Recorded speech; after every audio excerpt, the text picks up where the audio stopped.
नमस्कार दोस्तों, मैं देवेश शुक्ला आप सभी का स्वागत करता हूं आपके अपने यूट्यूब चैनल पर। मेरे प्यारे दोस्त, आज हम चर्चा करने वाले हैं कि अगर आप हिंदी से एमए करते हैं तो आपको कितने पेपर्स देने होंगे। ठीक है, क्योंकि अक्सर कई सारे स्टूडेंट्स हैं, कई सारे छात्र छात्राएं ऐसे हैं जो लगभग जो है क्या करते रहते हैं, कमेंट करते रहते हैं कि सर ये बताइए हम एमए करना चाहते हैं तो हमें कितने पेपर्स देने होंगे। ठीक है, और कुछ ऐसे अनजान बालक हैं, बालिकाएँ हैं जो भी नहीं जानते हैं, अभी बीए से निकले हैं, तो वो कभी कभी पूछते हैं कितने सब्जेक्ट होते हैं। ठीक है, तो भैया जो आपको पहले एक चीज़ क्लियर कर दें कि जो एमए होता है वो केवल एक ही सब्जेक्ट से होता है। किससे होता है?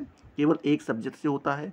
चाहे आप हिंदी से कर लो, चाहे शिक्षा शास्त्र से कर लो, चाहे समाज शास्त्र से कर लो, चाहे राजनीति शास्त्र से कर लो, चाहे भूगोल से कर लो, कोई भी एक सब्जेक्ट ले लीजिए, उसी से आपका पूरा एमए होगा।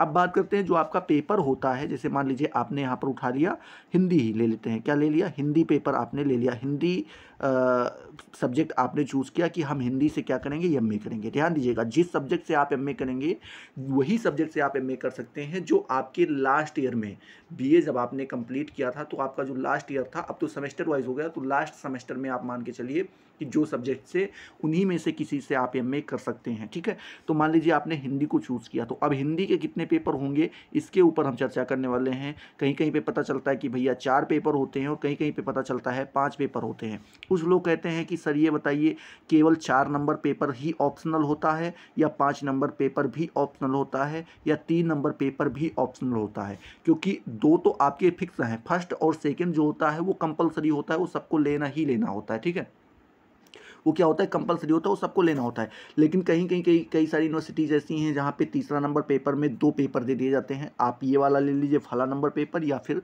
दूसरा नंबर ले लीजिए। ऐसे ही चौथा में भी हो जाता है, 2 पेपर दे दिए जाएंगे, दोनों में से कोई एक चूज़ करना रहता है। ऐसे पाँचवें में भी हो जाता है, किसी 2 में से एक को चूज़ करना रहता है। ठीक है, तो अभी हमने केवल 2 यूनिवर्सिटीज़ के सिलेबस उठाए हैं। पहला तो आप यहाँ पे देख पा रहे होंगे, दीनदयाल उपाध्याय गोरखपुर विश्वविद्यालय। ठीक है, इसका सिलेबस है, हिंदी विभाग का है। ठीक है, हिंदी सब्जेक्ट का है, जिसके बारे में हम चर्चा करेंगे। और साथ ही साथ बात करते हैं डॉक्टर राम मनोहर लोहिया। ठीक है, डॉक्टर राम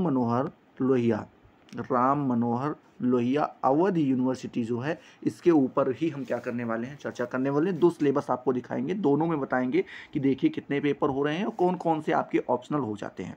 उसी से आप अनुमान लगा सकते हैं। मान लीजिए आपकी यूनिवर्सिटी न दीनदयाल उपाध्याय है और ना ही आपकी भैया क्या है, डॉक्टर राम मनोहर लोहिया है। आप मान लीजिए आपका सिद्धार्थनगर यूनिवर्सिटी है या फिर आपका एमजीकेपी महात्मा गांधी के काशी विद्यापीठ है। जो कोई भी यूनिवर्सिटी हो, तो आपको मान लीजिए वहाँ का सिलेबस डाउनलोड करना नहीं आता है, तो अगर आप कमेंट करेंगे कि सर बताइए सिलेबस कैसे डाउनलोड किया जाता है, कैसे हम वेबसाइट पर जाके सिलेबस को डाउनलोड कर सकते हैं अपने सब्जेक्ट का, तो वो एक स्पेशल वीडियो हम किसी दिन बना देंगे। लेकिन जब आपका कमेंट अच्छा खासा देखेंगे आप लोगों का, तभी बनाएंगे। ठीक है, चलिए अब हम बात करते हैं इसके बारे में। ये सिलेबस जो आपका ये कौन सा है, CBCS पाठ्यक्रम 2019-20 ठीक है, ये आपको यहाँ पे ध्यान रखना है। ठीक है, द्विवर्षीय कार्यक्रम होता है। कैसा होता है, 2 वर्षीय मतलब 2 साल का ये कार्यक्रम होता है और 4 सेमेस्टर होते हैं, मतलब 1 साल में 2 सेमेस्टर होते हैं। ऐसे ही देख लेते हैं। हम बात करते हैं पहले सेमेस्टर के बारे में। यहाँ पे पहला सेमेस्टर आपको देखने को मिल रहा होगा। ठीक है, पहले सेमेस्टर में बात करें तो जो आपका पहला पेपर दिया गया है, दीनदयाल उपाध्याय में दिया गया है मेरे प्यारे दोस्त, हिंदी साहित्य का इतिहास, जिसमें हमें आदिकाल तथा मध्यकाल को पढ़ना रहता है। ठीक है, ये पेपर जो होता है आपका, ये 100 नंबर का होता है। इसमें लिखित परीक्षा जो होती है वो 70 नंबर की होती है, मतलब आप जो पेपर दे करके आएंगे, लिख करके आएंगे, उसमें आपको 70 नंबर मिलेगा। और जो आंतरिक परीक्षा होती है, आंतरिक परीक्षा मतलब कि कोई फाइल्स वगैरह बनवाएंगे हो सकता है, या फिर आपसे कुछ मौखिक प्रश्न पूछा जाए, जिसे आप क्या बोलते हैं, प्रैक्टिकल बोल सकते हैं एक तरीके से, वो सारी चीज़ें होती हैं। तो वो 30 नंबर स्कूल के ऊपर डिपेंड करता है, कॉलेज के ऊपर डिपेंड करता है, आप जिस कॉलेज से कर रहे हैं या कैंपस से कर रहे हैं, तो वहाँ के जो आपके विभागाध्यक्ष होंगे, जो आपके टीचर्स होंगे, उनके ऊपर डिपेंड करता है कि वो 30 में से आपको कितना नंबर दे रहे हैं। बाकी 70 नंबर आप अपने आप लिख के 60, 65, 40, 45 जितना आप लिखेंगे उतना आपको नंबर मिल जाएगा। ठीक है, ये आपको यहाँ पे ध्यान में रखना है। क्रेडिट आपको 5 मिलते हैं, पूर्णांक 100 नंबर का होता है। ठीक है, अब सिलेबस के ऊपर हम बाद में चर्चा करेंगे। अभी हम केवल एक ही चर्चा करने वाले हैं कि पेपर्स किस दिन होते हैं। जिस दिन आप बताओगे उस दिन हम इसके सिलेबस के ऊपर भी चर्चा कर लेंगे। तो अभी आप देखिए कितना, कौन सा पेपर नंबर 1 आपको यहाँ पर देखने को मिल गया। ठीक है, ये कौन सा है, पेपर नंबर 1 है। साथ ही साथ जब हम आगे बढ़ते हैं तो यहाँ पर आपको पेपर नंबर 2 भी देखने को मिल जाता है। कौन सा देखने को मिल जाता है, पेपर नंबर 2। तो अभी हिंदी में आपको कितने पेपर देखने को मिले, 2 पेपर देखने को मिले। ठीक है, अब हम बात करते हैं कौन से, तीसरे नंबर पेपर के बारे में भी बात करते हैं। एक मिनट रुक जाइए। हाँ, अब देखिए यहाँ पर आपको देखने को मिला होगा तीसरा नंबर पेपर। तीसरा नंबर पेपर कौन सा है? लोक साहित्य और भोजपुरी काव्य तथा नाटक। ठीक है, ये आपका तीसरा नंबर पेपर है। तो ये आप देख सकते हैं 3 पेपर हो गए। चौथा पेपर आप यहाँ पर देख सकते हैं, प्रश्न पत्र नंबर 4 जो दिया गया है वो दिया गया है भारतीय काव्य शास्त्र। क्या दिया गया है? भारतीय काव्य शास्त्र। ये आपका चौथा नंबर पेपर हो जाता है। साथ ही साथ अब बात करते हैं 5वें नंबर के बारे में। तो 5वां नंबर पेपर जो आपका हो कौन सा है? वैकल्पिक प्रश्न पत्र है, ऑब्जेक्टिव है। हाँ, ऑब्जेक्टिव मतलब आपको 2 पेपर दिए जाएंगे, उनमें से किसी एक को चयन करना रहता है। यहाँ पर बोल रहे हैं कि निम्नलिखित 2 प्रश्न पत्रों में से किसी एक का चयन अपेक्षित है, मतलब 2 में से किसी एक को आपको चयन करना होगा और वही आप पढ़ेंगे। तो आप यहाँ पर देख पा रहे हैं कौन सा पेपर 2 दिया गया है। तो पहला पेपर दिया गया है सिनेमा और हिंदी साहित्य, ये आपका पहला पेपर है, 5वां का पहला पेपर। और इसी में आपको दूसरा पेपर भी देखने को मिल जाएगा। ये देखिए यहाँ पर क्या दिया गया है? हिंदी पत्रकारिता। ठीक है, तो इस प्रकार से आपको यहाँ पे 5 नंबर में भी 2 पेपर देखने को मिल जाएंगे। यहाँ से सेमेस्टर 2 स्टार्ट हो जाता है। तो अभी जो हम लोगों ने देखा उसके बारे में थोड़ा सा चर्चा कर लेते हैं। पहले तो हमने देखा कि आपको 4 पेपर तो कंपलसरी हैं, जो लेने ही लेने हैं। ठीक है, 4 पेपर हो जाते हैं। और जो आपका 5वां नंबर पेपर है इसके 2 भाग कर दिए गए हैं। कितने भाग कर दिए गए हैं? 2 भाग कर दिए गए हैं, पहला और दूसरा, सिनेमा और हिंदी शास्त्र, और जो ये दूसरा करके दे दिया गया पत्रकारिता, हिंदी पत्रकारिता। तो 2 पेपर आपको दे दिए गए हैं, दोनों में से किसी एक को आपको चयन करना रहता है। मन कहे तो अब, लेकिन आप खुद से भी नहीं चयन कर सकते हैं। खुद से आप चयन कर सकते हैं, लेकिन अगर आप कैंपस से कर रहे हैं, मान लीजिए आप DDU कैंपस से ही कर रहे हैं, जो आपका यूनिवर्सिटी है वहीं से अगर आप MA कर रहे हैं, तो आप जो मर्जी कहे वो चूज़ कीजिए। लेकिन जब आप किसी कॉलेज से MA करते हैं तो वहाँ पर बाध्य होना पड़ता है आपको।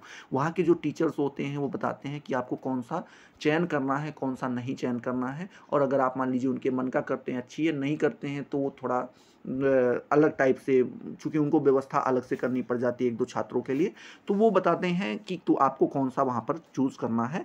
तो ये ध्यान रखिएगा। ठीक है, तो अभी एक चीज़ आपको समझ में आई कि टोटल कितने पेपर होते हैं। तो हिंदी में आपके टोटल 5 पेपर होते हैं, 4 कंपलसरी होता है, 5वां ऑब्जेक्टिव होता है, मतलब उसमें 2 पेपर होते हैं, दोनों में से किसी एक को लेना होता है।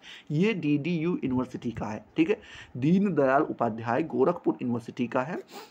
ये आपको यहाँ पे ध्यान में रखना है। ऐसे ही 2 नंबर सेमेस्टर में भी देखो तो पहला प्रश्न पत्र दिया गया है आधुनिक हिंदी साहित्य का इतिहास। ठीक है, आधुनिक हिंदी साहित्य का इतिहास, ये पहला पेपर हो जाता है।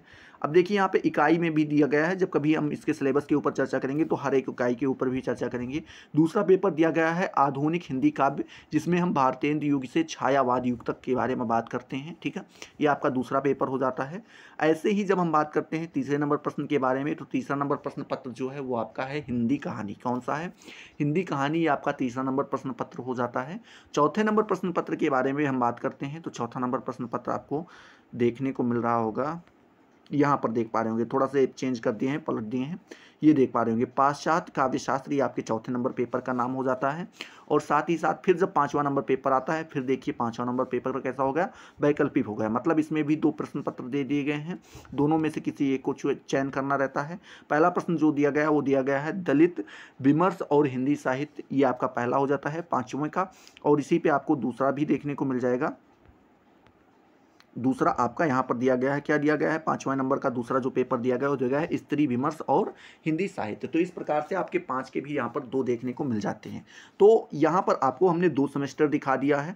बात करें तीसरा और चौथा सेमेस्टर भी आपका ऐसा ही होता है। तो आपको मोटी मोटा पता चल गया, क्या पता चल गया भैया? कि 4 पेपर तो आपके कंपलसरी होते हैं, जो आपको लेने ही होते हैं। जो 5वां नंबर पेपर होता है उसमें भी 2 भाग हो जाते हैं, जिन दोनों में से किन्हीं एक को चयन करना होता है। ठीक है, तो इस प्रकार से आप ध्यान रखिएगा, जितने भी बालक DDU से जो है MA कर रहे हैं, हिंदी आपका सब्जेक्ट है, तो आपको यहाँ पे ध्यान में रखना है कि 5 पेपर आपके होते हैं। और भी सब्जेक्ट का अगर आप जानना चाहते हैं तो कमेंट करिए, मैं बता दूंगा, कोई दिक्कत नहीं है, एक आध क्लास लेकर के। अब हम बात करते हैं दूसरी जो यूनिवर्सिटी है, कौन सी यूनिवर्सिटी है हमारी? डॉक्टर राम मनोहर लोहिया अवध यूनिवर्सिटी, उसके ऊपर भी हम चर्चा कर लेते हैं। ठीक है, चलिए यहाँ पर आप देख पा रहे होंगे डॉक्टर राम मनोहर लोहिया अवध विश्वविद्यालय अयोध्या के बारे में बताया गया है। ये आपका बता रहे हैं परास्नातक हिंदी पाठ्यक्रम के बारे में बता रहे हैं, जो महाविद्यालय हेतु है, जो महाविद्यालय हेतु है, कैंपस के लिए नहीं है, ये महाविद्यालय। अब समझिएगा, दो होता है। यूनिवर्सिटी से अगर आप डॉक्टर राम मनोहर लोहिया अवध यूनिवर्सिटी से डायरेक्ट कर रहे हैं तो वो कैंपस हो जाता है, और उससे जुड़े कोई कई सारे कॉलेज होते हैं, लगभग मान के चलिए 100 200 500 कितने भी कॉलेज हो सकते हैं। तो जो कॉलेजेस होते हैं अगर आप वहाँ से करते हैं तो वो आपका महाविद्यालय हो जाता है। तो वहाँ का सिलेबस कहीं कहीं पे अलग हो जाता है, और कहीं कहीं पे कैंपस का और कॉलेज का दोनों एक ही रहता है, और कहीं कहीं पे अलग हो जाता है। अब हम पहले स्ट्रक्चर्स को ही देख करके जान लेते हैं, सिलेबस के ऊपर बताएंगे तो हम फिर चर्चा कर लेंगे कभी। देखिए यहाँ पे आपको स्ट्रक्चर दिखाई दे रहा होगा, फर्स्ट सेमेस्टर फर्स्ट ईयर के बारे में बताया गया है।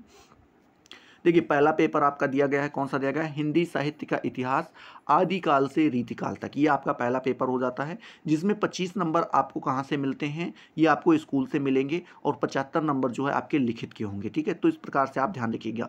डीडीयू में क्या था, 70 और 30 का था, और यहाँ पर आपका 25 और 75 का हो जाता है। दूसरा पेपर जो आपका दिया गया वो दिया गया है भक्ति काल हिंदी काव्य शास्त्र, जिसमें हम कबीर के बारे में, जायसी के बारे में, तुलसीदास और सूरदास के बारे में भी पढ़ते हैं।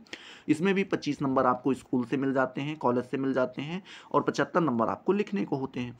तीसरा नंबर पेपर जो है आपका क्या है, ये भी आपका कोर है। कोर मतलब कंपलसरी है, आप मान के चलिए कि ये आपको लेना ही लेना है, इसमें आप कोई भी चुनाव नहीं कर सकते हैं।